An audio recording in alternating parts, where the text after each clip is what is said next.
नमस्ते दोस्तों। दिनचर्या आयुर्वेद का एक बहुत ही इम्पॉर्टेंट विषय होता है क्योंकि उसके ऊपर हमारा स्वास्थ्य निर्भर होता है और स्पेशली जब स्त्री गर्भवती हो ऐसे वक्त में तो आयुर्वेदीय गर्भ संस्कार पुस्तक में भी हमने इसका बहुत महत्व बताया है क्योंकि गर्भवती स्त्री के साथ साथ बच्चे का भी पूरा स्वास्थ्य जो है वो माँ के ऊपर डिपेंडेंट होता है। तो आज के वीडियो में हम इसी के बारे में जानकारी प्राप्त करने वाले हैं। दिनचर्या की शुरुआत होती है सुबह उठने के साथ। तो नेचुरली गर्भवती स्त्री को देर तक बिस्तर में नहीं रहना चाहिए। 6 साढ़े 6 इससे ज़्यादा उठने का समय जो है लेट नहीं करना चाहिए। एक बार उठने के बाद हमारे जो सब नित्य कर्म हैं, टॉयलेट जाना, ब्रश करना वगैरह ये सब हो जाने के बाद गर्भवती स्त्री को सबसे पहले शुरुआत करनी चाहिए वो है प्राणायाम से। प्राणायाम कम से कम 5 से 10 मिनट। उसके बाद जो आप व्यायाम करते हो अलग अलग प्रकार के, उसके बारे में भी आयुर्वेदिक गर्भ संस्कार पुस्तक में हमने पूरी जानकारी दी हुई है। तो पहले 3 महीने के हिसाब से, दूसरे 3 महीने के हिसाब से और तीसरे 3 महीने के हिसाब से जो व्यायाम के पूरे प्रकार दिए गए हैं वो रेगुलर बेसिस पे करना पॉसिबल हो तो कीजिएगा ज़रूर। किसी के मार्गदर्शन के अनुसार करते आते हो तो वो भी अच्छी ही बात है। उसके बाद चलने के लिए जाना ज़रूरी होता है। चलने के लिए अगर जाना हो तो शुरुआत के दिनों में हम कम से कम 15 मिनट चलने के लिए बोलते हैं और जैसे जैसे गर्भावस्था आगे आगे बढ़ती जाती है वैसे आपको वो चलने का समय जो है वो बढ़ाते जाना है। तो 15 मिनट से आधा घंटा से 45 मिनट, इस प्रकार 2 स्टेप्स में आपको वो चलने का समय जो है वो आगे बढ़ाना है। ये सब हो जाने के बाद आप जब घर पे आएंगे तो उसके बाद लेना है 1 ग्लास गर्म दूध। उस दूध में शतावरी कल्प जैसा जो कल्प है वो डालकर लेना अच्छा होता है। जैसे संतुलन का शतावरी कल्प है तो उसमें जो पूरी उसकी बनाने की पद्धति है शास्त्रोक्त तरीके से, तो वो शरीर में जाके उसका एब्जॉर्प्शन भी अच्छी तरीके से होता है और जो पोषण मिलना चाहिए गर्भवती स्त्री और गर्भ को वो भी उससे मिलने में मदद होती है। नहाने का समय जो है वो आप आपकी सुविधा के अनुसार डिसाइड कर सकते हैं। या तो दूध पीने से पहले नहा लीजिए या ब्रेकफास्ट से पहले नहा सकते हैं। नहाने के पहले थोड़ा सा समय खुद के लिए रखना चाहिए क्योंकि बॉडी में इतने सारे जो चेंजेस हो रहे हैं उनका कुछ भी डिलीवरी के बाद परिणाम ना रहे इसके लिए पहले महीने से ही तैयारी करनी पड़ती है। तो ऐसे वक्त में आयुर्वेदिक जो शास्त्रोक्त तेल होते हैं उनको लगाने का बहुत फ़ायदा होता है। तो जैसे पहले 3 महीनों में ब्रेस्ट की डेवलपमेंट प्रॉपरली होती है तो ऐसे वक्त में नहाने के पहले संतुलन का जो शुरू तेल है वो नियमित तौर पे ब्रेस्ट पे लगाइए। राउंडिश मसाज करना है और निपल्स को भी प्रॉपरली तेल लगाकर पुल करना है।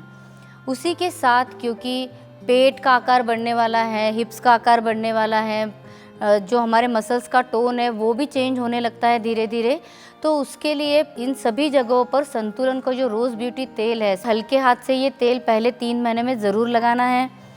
3 महीने के आगे की जो मतलब चौथे महीने से आगे अगर पॉसिबल हो तो नहाने के पहले कम से कम हफ्ते में 2 से 3 बार संतुलन अभ्यंग सेसमी तेल जैसा कोई भी जो शास्त्रोक्त तेल होगा वो पूरे शरीर पे लगाइएगा। अगर ऐसे वक्त में पेट और पीठ पर और हिप्स पर आपको संतुलन का रोज़ ब्यूटी तेल लगाना पॉसिबल हो तो अच्छी ही बात है, नहीं तो वो रोज़ ब्यूटी तेल आप बाद में भी कभी दिन में लगा सकते हैं। डिलीवरी के वक्त कमर की जो मसल्स होती हैं, नेक की मसल्स होती हैं, शोल्डर्स की मसल्स होती हैं, इनमें ताकत होना बहुत ज़रूरी होता है, इसीलिए शुरुआत से ही इन पे मेहनत लेनी पड़ती है। तो नियरली चौथे महीने से संतुलन कुंडलिनी तेल जैसा जो तेल है वो रात को सोते वक्त सप्ताह में 2 से 3 बार लगाएंगे तो भी चल सकता है। पीठ के ऊपर लगाना है, बिल्कुल नीचे का जो वर्टिब्रा होता है वहाँ से लगाते हुए पूरे ऊपर के वर्टिब्रा तक हल्के हाथ से लगाते हुए आना है और फिर पूरे पीठ पर भी वो तेल लगा देना है। तो किसी से ज़रूर रिक्वेस्ट कीजिएगा कि रात के वक्त आपको ये तेल लगा कर दे। 1 या 2 मिनट लगेंगे, उससे ज़्यादा नहीं लगता है, पर ध्यान रखिए कि बहुत ज़्यादा ज़ोर नहीं देना है और किसी भी कुर्सी पर कंफर्टेबली बैठकर ये तेल आपको लगवाना चाहिए। 8:30 से 9 के समय के बीच में नाश्ता ज़रूर कर लीजिएगा। नाश्ते का प्रॉपर प्लानिंग जो है वो बहुत ज़रूरी होता है, इसीलिए उसकी पूरी जानकारी जो है वो मैंने एक वीडियो में ऑलरेडी दी हुई है, तो उसकी लिंक डिस्क्रिप्शन में दी गई है। नियरली 11 साढ़े 11 के समय जब थोड़ा सा नाश्ता पच जाएगा आपका, ऐसे वक्त में या तो फ्रूट जूस लीजिए या कोई फल जो है वो काट कर आपके खाने में रखिए, या ऐसे वक्त में आप जो नारियल का पानी होता है वो भी ले सकते हैं। आप डिसीजन ले सकते हैं कि आपको नारियल का पानी पूरे 7 दिन पीना है क्या, या आपको किसी दिन कोई फ्रूट जूस लेना है, फ्रूट खाना है, क्योंकि किसी किसी को नारियल का पानी है वो डेली चल सकता है, कोई आधा ग्लास ले सकता है, कोई पूरा ग्लास ले सकता है। तो ये हर एक स्त्री के, हम बोलते हैं ना कि डाइजेशन पावर, उसका कॉन्स्टिट्यूशन, उसके अकॉर्डिंग ये चेंज होता है। लंच नियरली 1 से 1:30 बजे लीजिए, जब आपको प्रॉपरली भूख लग जाए। जो लंच है वो भी प्रॉपरली बैलेंस्ड होना चाहिए, उसमें राइस, दाल, चपाती, वेजिटेबल, सैलेड्स, इन सब का समावेश होना चाहिए।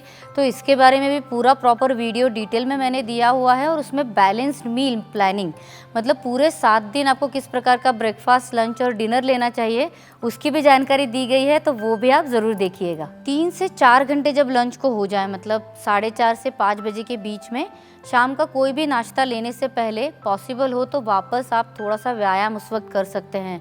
मतलब एक 10 मिनट के लिए डीप ब्रीदिंग करना, क्योंकि प्राणायाम इस वक्त करने की ज़रूरत नहीं है। तो डीप ब्रीदिंग, उसके बाद थोड़े कुछ व्यायाम प्रकार आप कर सकते हो तो वो भी चलेगा। इसी वक्त आप चाहें तो संतुलन की जो गर्भ संस्कार संगीत सुनने की हमने सलाह दी हुई है, इस वक्त आप ये संतुलन का संगीत भी जो है वो सुन सकते हैं। अगर आपको दोपहर में सुनने के लिए समय नहीं हो तो सुबह जब आप व्यायाम कर रहे हैं तो उस वक्त भी इस प्रकार का गर्भ संस्कार संगीत सुनना या कोई भी हीलिंग संगीत सुनना जो है वो बहुत ज़रूरी है। अगर कोई ऐसे वक्त में ऑफिस में हो और उन्हें कुछ भी ये व्यायाम वगैरह करना पॉसिबल नहीं हो ऐसा लगता है, फिर भी कुर्सी पर बैठे बैठे देखिए, आप चाहे तो डीप ब्रीदिंग कर सकते हैं, थोड़ा हाथों और पैरों के जॉइंट्स है वो हिला सकते हैं। तो थोड़ी थोड़ी हम बोलते हैं ना कि समय को चुराना सीखिए, क्योंकि 9 महीने का ही समय है हमारे पास। अब उन्हें हमारा जो शिशु आने वाला है उसके ऊपर काम करने के लिए, तो कारण तो बहुत मिल सकते हैं हमें न करने के लिए, पर करने के लिए सबसे इम्पॉर्टेंट कारण है कि हमें हमारा जो शिशु है वो स्वस्थ और होशियार भी चाहिए। तो इसीलिए गर्भ संस्कार प्रॉपरली चाहिए होगा, तो ये जो हम पूरा बता रहे हैं उसके लिए समय जो है वो ज़रूर निकालिएगा। शाम को 5:30-6 के करीब कुछ भी आपको थोड़ा सा स्नैक्स, अगर भूख लगी हो तो, नहीं तो केवल वापस 1 कप गर्म दूध, उसी में संतुलन का शतावरी कल्प या स्त्री संतुलन कल्प डालकर आप ले सकते हैं। रात का खाना जो है वो गर्भवती स्त्री को 8 से 8:30 के बीच में ज़रूर ले लेना चाहिए, क्योंकि पचने के लिए थोड़ा समय मिलना चाहिए सोने के पहले। क्योंकि आप जितना लेट खाना खाएंगे उतना अपचन होगा, उतना एसिडिटी बढ़ेगी, उतने उल्टियाँ वगैरह होने के चांसेस जो हैं वो ज़्यादा हो जाते हैं। ऐसे वक्त में अगर पचन के लिए आपको ज़रूरी लगता हो तो संतुलन के जैसे अन्य जैसे टैबलेट्स हैं, पेट साफ होने के लिए संतुलन का जैसे अविपत्तिकर चूर्ण है, सैनकुल जैसा चूर्ण है, ये भी खाना खाने के बाद लेते हैं तो उसका भी हमें फ़ायदा जो है वो मिल सकता है। 10:30 का समय सोने के लिए गर्भवती स्त्री के लिए एकदम उचित होता है, उससे ज़्यादा लेट करना अच्छा नहीं है। सोने के पहले अगर आप चाहें तो जैसे योगा निद्रा जैसा कोई संगीत है वो लगाकर साइड में रखेंगे तो अच्छा है, क्योंकि उससे गर्भवती स्त्री को तो सोने में मदद मिलती है, पर साथ ही में गर्भ के अंदर जो शिशु है उसके ऊपर भी नींद का अच्छा संस्कार होता है। कई बार हमें बच्चे के जन्म के बाद लगता है ना कि अरे रात भर बच्चा से सोया ही नहीं है या मुझे बहुत जागरण हो रहा है, तो बच्चे की स्लीपिंग साइकिल भी मेंटेन होने में एक्चुअली इस प्रकार के संगीत से मदद होती है। साथ ही में अगर पॉसिबल हो तो रात को सोने से पहले हफ्ते में कम से कम 2-3 बार पैर के तलवों को संतुलन का पादाभ्यंग घृत जैसा कोई घृत लगाकर कांसे की कटोरी से पादाभ्यंग करने का फायदा भी हमें दिखता है। नींद में कुछ चीज़ों का ध्यान रखना चाहिए कि एक तो दोपहर की नींद गर्भवती स्त्री को बिल्कुल अलाउड नहीं होती, क्योंकि शरीर में चेंजेस, उससे जो पित्त का दोष है, वात का दोष है वो बहुत बढ़ जाता है, इसलिए रात को ही पूरी नींद कंप्लीट करना चाहिए।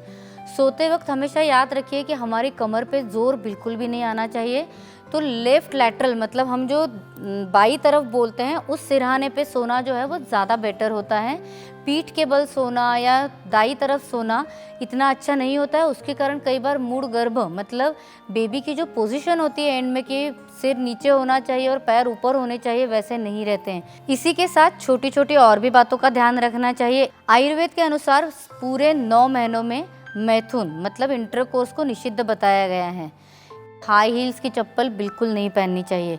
कपड़े जो है वो बिल्कुल तंग मत पहनिए, लूज कपड़े पहनिएगा, और वो भी जहाँ तक जमे कॉटन के ही कपड़े पहनिए। घर से बाहर जाते वक्त भी याद रखिए कि आपका ट्रैवल जो है वो कंफर्टेबल ही होना चाहिए। वैसे तो जितना आप ट्रैवल अवॉइड कर सकेंगे उतना बेटर ही रहता है, क्योंकि उससे भी वात बढ़ के तकलीफ हो सकती है। भारी वजन भी गर्भवती स्त्री को बिल्कुल नहीं उठाना चाहिए। सभी प्रकार के जो रेडिएशंस होते हैं वो भी शिशु के स्वास्थ्य पे बुरा परिणाम कर सकते हैं, इसीलिए मोबाइल का उपयोग है वो जहाँ तक जमे कम ही कीजिएगा। उसी के साथ घर में वाईफाई अगर हो तो रात के वक्त सोते हुए वाईफाई का भी बंद करना ज़्यादा बेटर रहेगा। इस दिनचर्या का पालन हम जितना प्रॉपरली कर सकते हैं उतना उसका फ़ायदा हमें आगे जाकर शिशु पर दिखता है।